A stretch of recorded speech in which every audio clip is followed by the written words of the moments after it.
बच्चों, हमने पिछले वीडियो में पढ़ा था आपका अध्याय 16 पाचन और अवशोषण में पाचक ग्रंथियों के बारे में पढ़ा था, जिसमें हमने पढ़ा था कि लार ग्रंथि, यकृत ग्रंथि और तीसरी थी आपकी अग्नाशय ग्रंथि। यानी ये तीनों ग्रंथियां जो हैं किस तरह से पाचक रसों का श्रवण करती हैं। और साथ ही हमने दिए थे आपको 2 प्रश्न, तो आइए ज़रा उन पे चर्चा कर लें। प्रश्न थे आपके, लैंगरहैंस द्वीप समूह कहाँ पाए जाते हैं? तो लैंगरहैंस द्वीप समूह आपको बताया था कि अग्नाशय में पाए जाते हैं, जिसमें कि 3 तरह की कोशिकाएं पाई जाती हैं, अल्फा, बीटा और गामा या डेल्टा, है ना।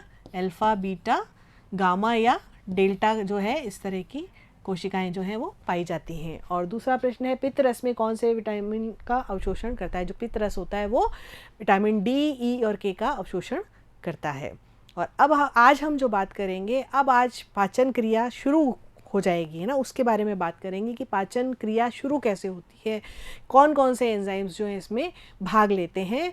तो सबसे पहले जो हम इसमें पढ़ेंगे, तो इसमें हम केवल आज हम मुख गुहिका में पाचन और अमाशय में पाचन के बारे में पढ़ेंगे, और क्रियाविधि में पढ़ेंगे कि किस तरह से भोजन जो है डिफरेंट टाइप से उसको लिया जाता है, फिर उसका डाइजेशन होता है ना, किस तरह से इसका कार्य होता है। तो ये देखिए, पाचन की क्रियाविधि में हम 5 इसके वो हैं। तो पहला है अंतर्ग्रहण, पाचन, अवशोषण, स्वांगीकरण और बहिक्षेपण।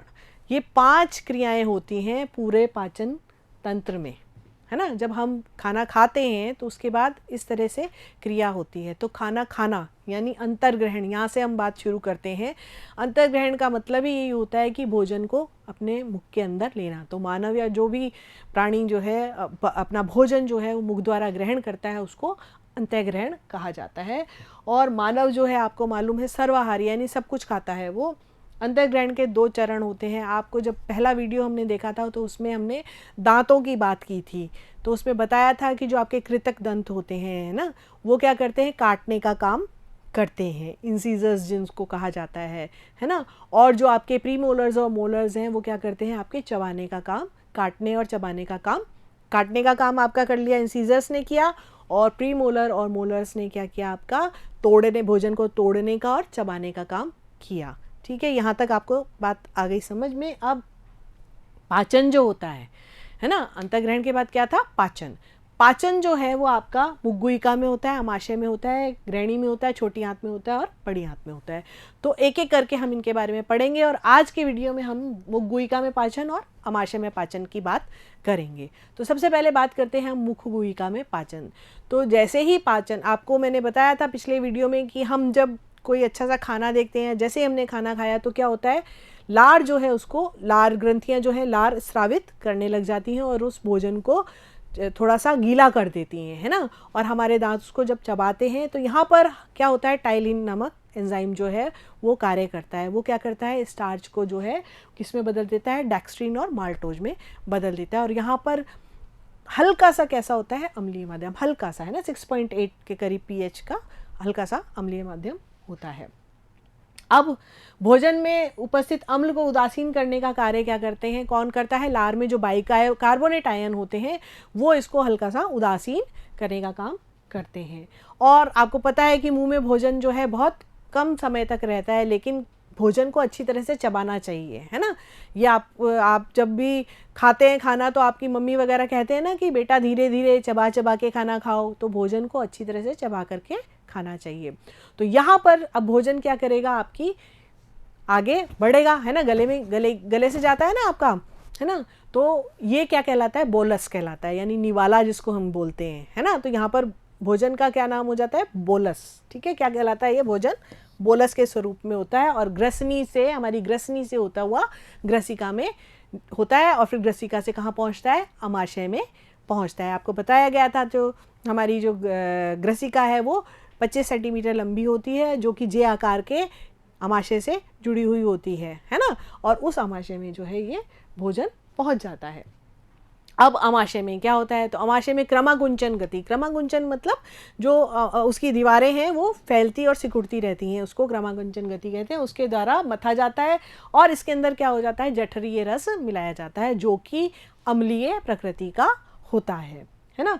और भोजन यहाँ पर कितने घंटे, 3 से 4 घंटे रहता है। अब यहाँ पर श्लेष्मा भी होता है, HCl भी होता है ना, और लाइपेज अल्प मात्रा में होता है। तो किस तरह से ये कार्य करता है, तो HCl के कारण जो है जठरीय रस कैसा हो जाता है, अम्लीय हो जाता है और इसकी pH लगभग 1.8 हो जाती है ना। और ये भोजन की pH को भी कम कर देता है, और ये कम जब कर देता है यानी अम्लीय माध्यम जब ज़्यादा हो जाता है तो जो अमाइलेज है, लार की जो अमाइलेज होती है उसकी क्रिया क्या होती है, रुक जाती है, और हाइड्रोक्लोरिक अम्ल जो है वो भोजन में जो उपस्थित जीवाणु हैं उनको नष्ट करता है। अब पेप्सिनोजन जो होता है वो HCl से क्रिया करके किस में बदल जाता है, पेप्सिन में। पेप्सिन जो है वो सक्रिय हो जाता है। पेप्सिन एंजाइम जो है अब क्या करेगा, प्रोटीन का पाचन करेगा, है ना, प्रोटीन जो है उसका अपघटन करेगा। अब प्रोटीन का अपघटन करके किस में बदलता है, पेप्टोन और पॉलीपेप्टाइड्स में इसको बदल देता है। फिर अमाशय में जो ये पेप्सिन है, ठीक है, ये प्रमुख एंजाइम है जो कि प्रोटीन का पाचन करता है ना। और लाइपेज जो होता है वो आपके जो दूध की वसा होती है उसका पाचन करने में सहायक होता है। ये बहुत कम वसा का पाचन कर पाता है, जैसे ट्राइब्यूटाइरिन जो होता है मक्खन में उपस्थित वसा है वो वसा अम्लों में पचा देता है उसको।